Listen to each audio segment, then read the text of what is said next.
Hi, just a really quick thought for Thursday. Just thinking about a couple of phone calls from families that I've had recently. Someone who'd been put off NHS care in their first appointment, their booking appointment. Oh my goodness. The service is really, really failing women and families, isn't it? Anyway, I'll do what I can to help that family. The second one is someone who'd phoned me previously, getting a lot of hassle. Just getting a lot of hassle. Today the subject was breech. So, your baby's breech at 32 weeks. What am I going to say?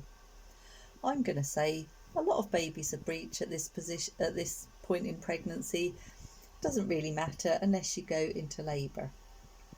So if you were to go into labour at 28, 30 weeks, 32 weeks, possibly 34 weeks, it would matter, because depending on what position the baby's in and how quickly things go, it may be advisable to have your baby by caesarean.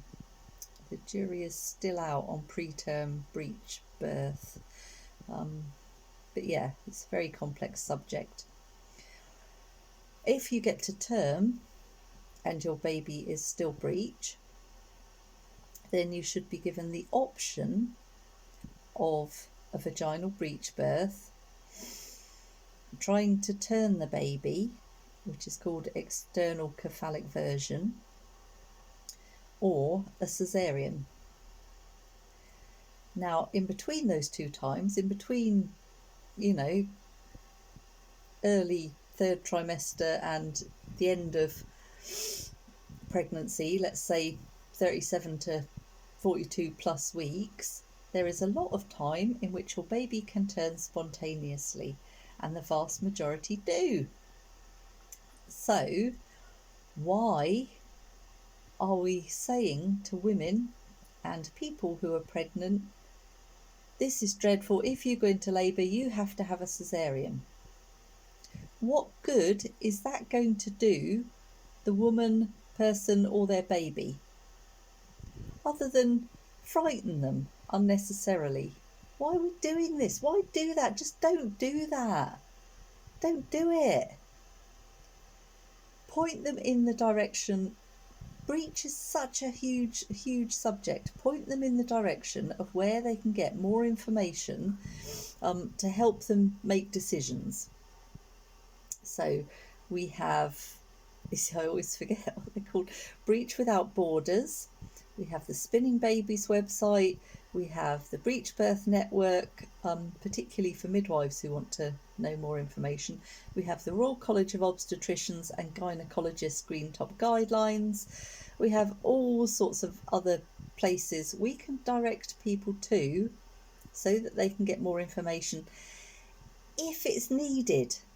Why is it needed really early on in the second trimester, when at 28 weeks we know that a quarter of all babies are in the breech position? So why not just say to people, hey, your baby's breech at the moment, it's got plenty of time to turn, don't worry about it. There are things you can do to encourage your baby to turn. Look at the Spinning Babies website, something like that. Or if they're nearer the end of the last trimester, how about saying, yep, you're going to have to make some decisions here. There's lots of research out there. Look on the Breech Without Borders website. How about that? Or even give Joy Horner a ring. She does free 15-minute consultations. She'll put you on the right track. Or just look at her website, because she's got a whole page on breech birth and all the links. www.birthjoy.co.uk. And I'm not the expert, but I have got a special interest in breech, and I've attended about 14 breech births. It's not a lot, but it's more than a lot of midwives have. So I've just collated a lot of information and put it on my website to make it easier for families. What else can I tell you? Yeah, so there's plenty of time for your baby to turn from 28 weeks in that last trimester. They do start to run out of room a bit at the end. There's not quite as much space and as much water ratio to baby. So it gets harder for them to turn as pregnancy goes on. So it's worth encouraging them to turn. So the postures, the positions that you can do, the inversions, and all the old wives' tales. Try the old wives' tales. They're not going to do any harm. Shine a light at the bottom of your tummy. Get someone to talk to the bottom of your tummy. All of these things aren't going to hurt. It's worth a try. Your baby will probably turn anyway. Then we can look at things like moxibustion, which is where the mugwort herb in the form of it's like an incense stick, is lit and put near the outside of your little toe, and it relaxes the woman or person that's pregnant and gives more room for baby to turn. There's also something called the Webster technique, which again is a chiropractic technique. It can have a look at the pelvis, balance the pelvis, and see if there's any restrictions anywhere. Release those restrictions, give more room for baby to turn. So you try those around 34, 35, 36 weeks. If you get to 37 weeks, you then should be offered an external cephalic version, which is where someone tries to turn the baby through your abdomen.